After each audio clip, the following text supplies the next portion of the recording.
Coming up on Shop Talk. I work with people all the time that are frankly shocked by the idea that there's a international fraud ring targeting their business. Right.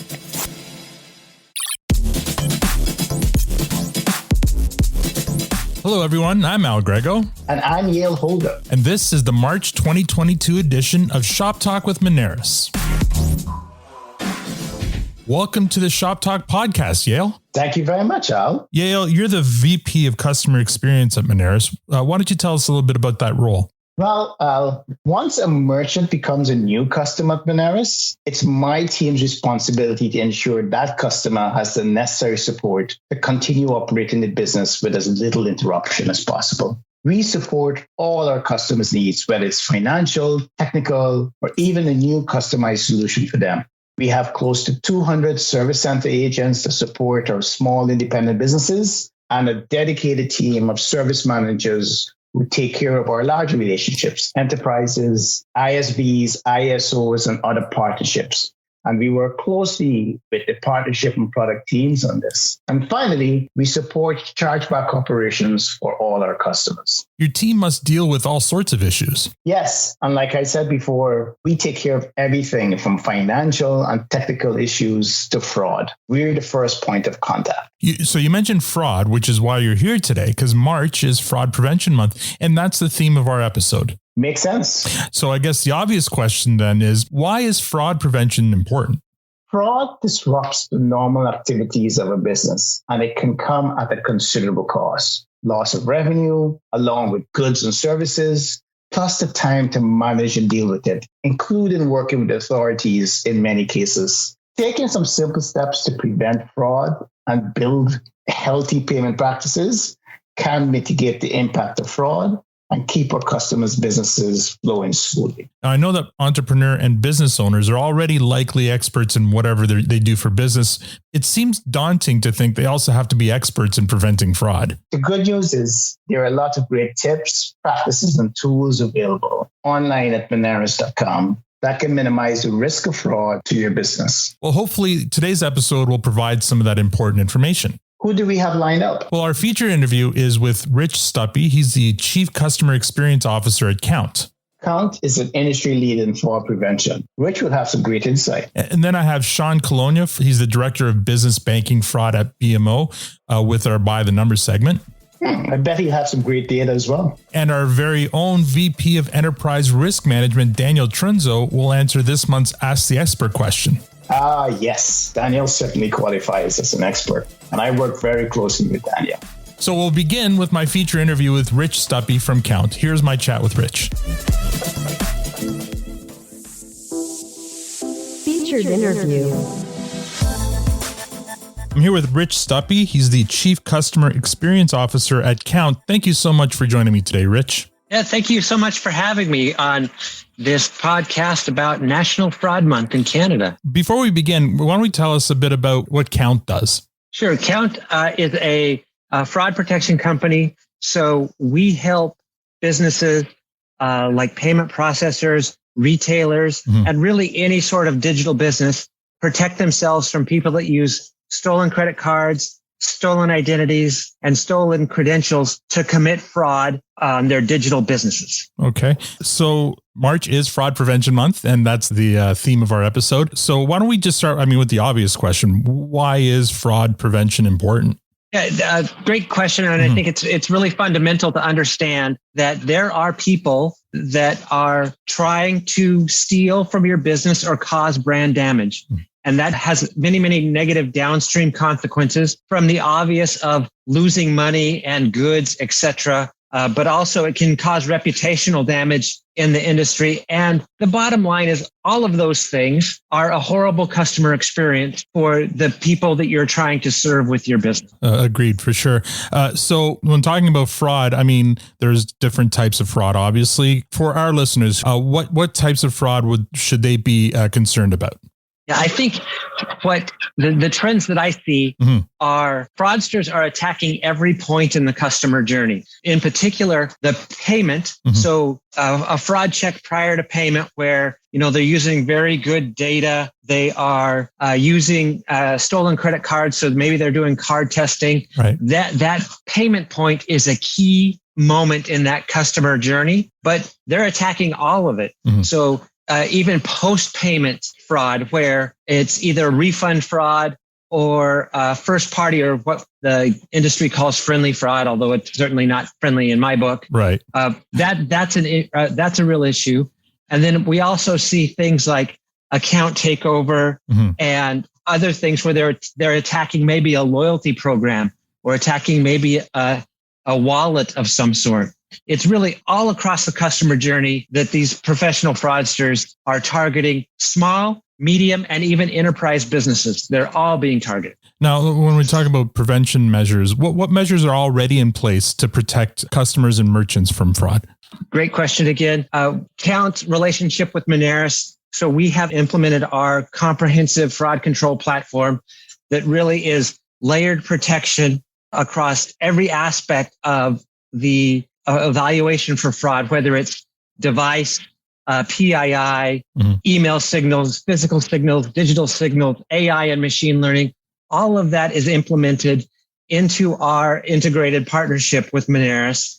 And we've customized that to make it available for enterprise customers as well as the small to medium business, because sometimes the concerns that they have on those classes of businesses will be a little bit different. So with our relationship, the protections are in place, as you said. So you talk about some of the Kount products that, certainly are integrated in a lot of the Moneris products, but they're also, tools such as CVV, AVS, 3D Secure that are also measures that are kind of ubiquitous. And if you're a credit card holder, for example, you already know about some of these, right? Yeah, you bet. And those are incorporated mm-hmm. in an adjacent manner to the Kount core system. So certainly AVS and CVV can be important, and the ability to do step-up authentication with 3DS equally important, depending on the objectives of a particular business.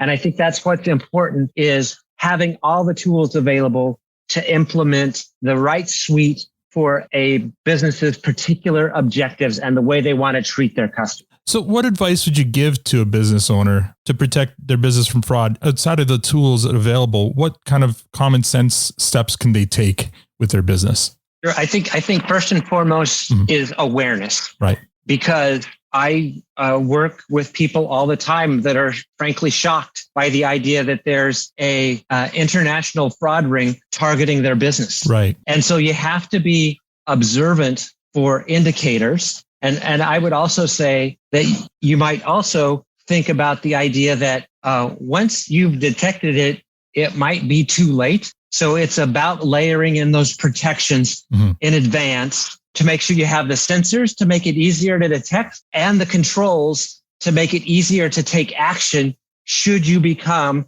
a target of a fraud ring or one of these organized crime businesses. Now, some people might think, well, why should I worry? I'm just, for example, an online merchant selling, with an online store. But what's probably important for them to understand, especially when it comes to card testing, those are prime targets for fraudsters who want to test a bunch of cards really quickly, right? They look for those small stores. Yeah, great point there. Mm. And this is another part of the awareness concept, because if you're running a digital business, you can be a victim of fraud and they're not even looking to get the goods that you're selling. Right. They're looking to use your rails, for lack of a better word, to test and validate whether or not a stolen credit card still works. And then once they get the determination that the current card still works and it's still open to buy, then they go target a bunch of other stores as quickly as they can, right, to monetize that card before it gets turned off. Exactly. So in that example there, if ever you get a statement and you see a large quantity of small $1 purchases or canceled purchases, you know that you've probably just been targeted in a card testing scheme. Absolutely. And the tools that card testers and fraudsters in general have available to them now in terms of automation and programmatically attacking individual businesses, they've come a long, long way in the last couple of years. They've gotten a lot better. And we are hearing about and seeing and stopping automation-driven card testing attacks on literally multiple times a day. Now, aside from awareness, and that's the big one, what would you want to leave our listeners with? Another piece of advice that you might want to leave our listeners with today? Yeah, I think it's important to understand the knock-on effects of fraud. And one of those knock-on effects is it can dramatically change the data that represents your customer to you.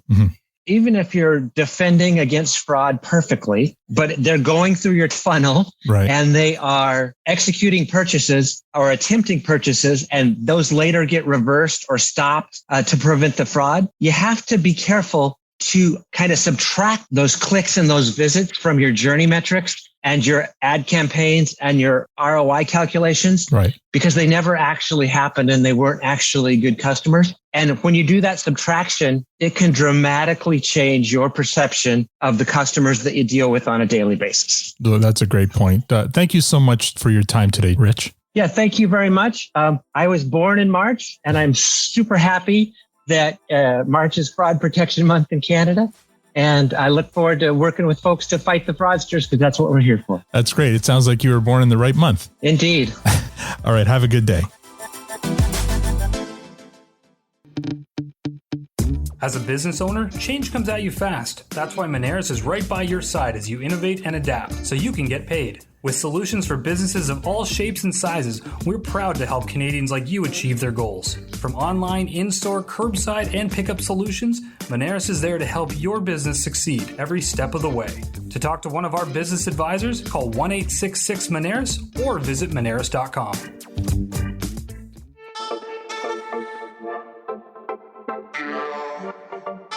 By the numbers.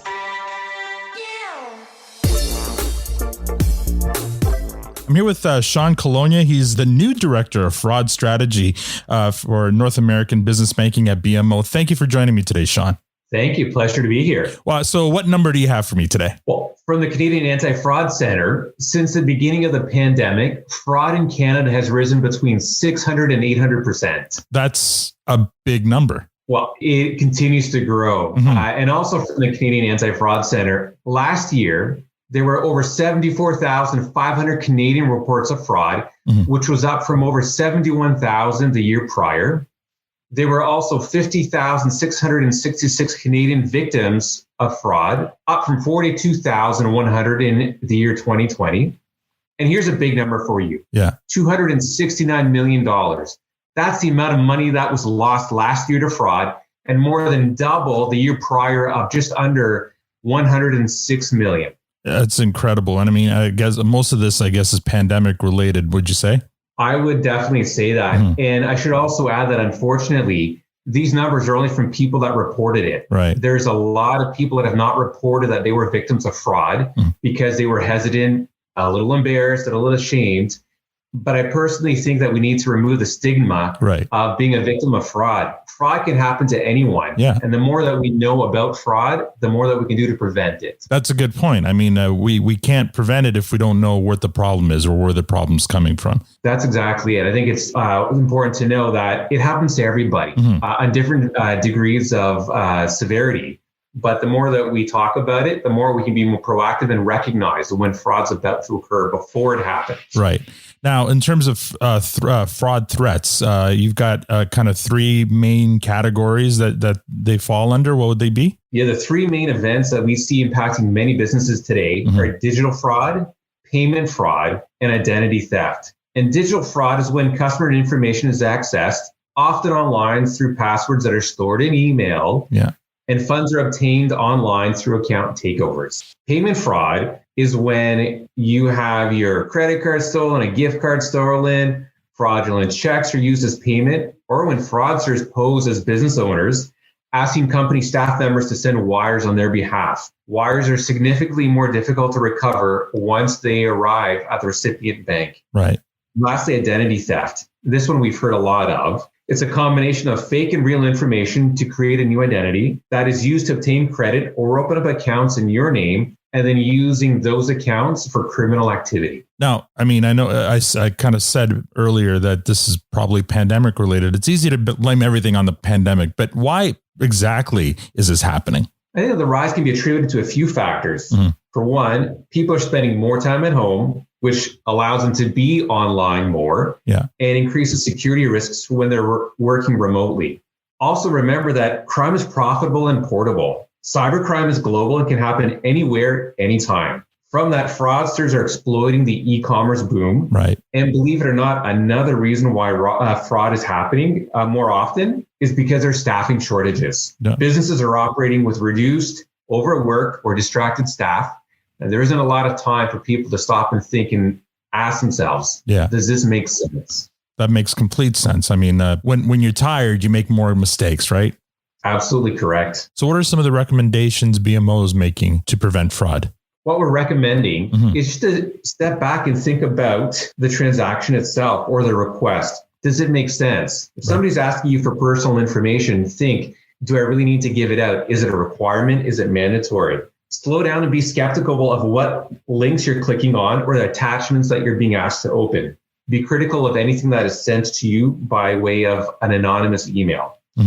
Say no to unsolicited calls or emails. Use biometrics to upgrade your passwords, and don't use common date of birth or number sequences for a PIN number. Sign up for account alerts for purposes of fraud detection. Make sure your financial institution's contact information is up to date so you can be contacted quickly if they need to contact you. And just plan a response. Pretend that you're going to be a victim of fraud and think to myself, if and when it does occur, who do I want to contact? And how will I contain the fallout before it happens? That's great. And I want to say the use biometrics. I love that. I do that now with my banking app. Not only is it more secure, it's faster. I mean, why wouldn't you use your fingerprint to log into your bank? I'm always forgetting my banking password. So biometrics is a lifesaver. It is a lot more difficult to replicate a thumbprint than it is a PIN number. Exactly. Correct. Okay, great. So before I let you go, what are some messages you want to leave us with regarding fraud prevention? Well, fraud is a public security threat. And at Bank of Montreal, we take protection of our customers' information very seriously. It's our job to help our business owners understand the threats. If you have questions, don't hesitate to ask your banker, does this seem legitimate? Am I being conned? Or can you provide me with any guidance or advice on how I can perhaps prevent fraud? Okay. And where could people learn more about what BMO is doing in terms of fraud prevention? I'd recommend everybody to visit bmo.com/security for fraud prevention tips for your business. Thank you so much for your time today, Shawn. It's been a pleasure. I'm always happy to chat fraud. Excellent.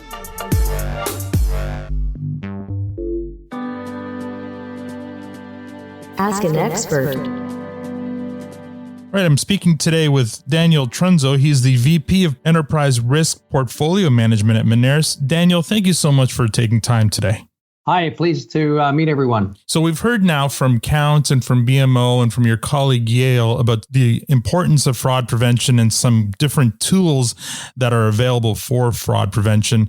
The question we'd like you to answer is, what are some things business owners can do right now to prevent fraud? There's a lot merchants can do, and managing the fraud risk is always a multifaceted risk to manage. And, fraudsters and perpetrators always change their disguise and their approach. So having a layer of controls and a multifaceted approach to deal with fraud risk is always the way we, give suggestions and recommendations to our merchants. So some of those come down to, what are the products or what are the more sophisticated things a merchant can add? And some of them can be very simple. Like if you're having someone in your own office do the cash flow management and reconciliations on a daily basis, the sooner you detect something, the better you are at mitigating and managing that. Having internal controls and authorities in your organization. So whoever's managing your payment acceptance account is at arm's length or a different person, and there's some oversight on that with the bank account. And even just at the transaction level, like, I speak from seeing many transactions throughout our merchants' history and different conversations where some small local businesses, they may not need to necessarily accept a transaction from a very far country abroad where arguably they never fulfilled anything to, or they're not having as customers. So if they're seeing an influx of all these payments coming from these places or card transactions, yeah, that should be suspicious, or they can even, prevent or block some of those. Right. What's one key piece of advice you would give to our listeners about fraud prevention? To a degree, it also sometimes comes down to common sense, and things that sometimes look too good to be true to a degree are. And be mindful of things that become very seasonal in timing. And if someone's trying to rush you for a transaction, for instance, we see some peaks around when it's snow tire season, everyone's rushing getting snow tires, and then you get that trend. And there's been other trends such as PPE, for the beginning part of the pandemic, it wasn't easy to get PPE available. So then everyone became, quick and scrambling to do transactions for PPE. And then some merchants got hit with either them having made a payment for PPE, where then they never got their PPE, right? So then merchants themselves as buyers have become victims where they're trying to buy PPE for their businesses. Yeah. And it turned out on the other end, there was just someone trying to get a rush transaction and speculate on it. So be wary when things like that happen, where it's really trendy and timely, because that's the areas where fraudsters will attack, is where there's a rush decision or a big demand about something or other. Now, Daniel, you have a bit of a reputation for having some great metaphors. Do you have any here you'd like to share before we let you go? Sure. Let's see. Yeah. I would say try to be safe. And if your grandmother wouldn't do something, think about her when something's happening in your business, and probably trust her judgment. So use that little voice in your head sometime. Yeah, it goes a long way. Great. Thank you so much, Daniel, for your time today. Cheers. Pleasure.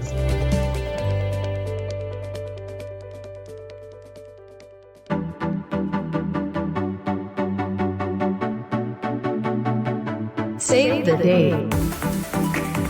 I'm joined today by Amanda Ibrahim, communications specialist for our events and ESG team. Thank you for joining me today, Amanda. Thanks for having me, Al. We have 3 events to look forward to in March. The first one involves our CFO. Why don't you tell us a little bit about that one, Amanda? Yeah, sure. Coming up on March 7th, our Chief Financial Officer, Winnie Lung, will be featured at an International Women's Day event, Dress for Success Toronto, Your Hour, Her Power. So what is Dress for Success? Dress for Success Toronto is an organization with a mission to empower women to achieve economic independence by providing a network of support, professional attire, and career development.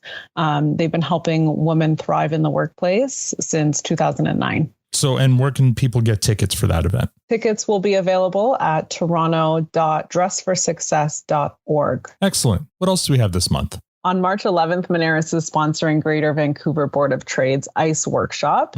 ICE stands for Integrated E-commerce Essentials. It's a workshop that helps businesses discover, learn, and create an integrated online strategy to drive global sales. Where is the workshop being held? The workshop will be held at the Pan Pacific Hotel in Vancouver, and you can get tickets at boardoftrade.com/events. You can use code Moneris ICE for a full bursary at checkout for the workshop registration. Great. And finally, we have some e-commerce North news. Yes, the second cohort of e-commerce North will be kicking off on March 23rd. To stay updated on all the latest and greatest news, you can visit ecommercenorth.ca. Great. So just for a rundown, March 7th, we have our CFO, Winnie Lung, at the Dress for Success event. March 11th, we have the Vancouver Board of Trade ICE workshop. And March 23rd is the kickoff to e-commerce North. You got it. Perfect. I'll post the details and links to these events in the show notes for this podcast. Thank you so much, Amanda, for your time today. Thank you. Have a great day. You too.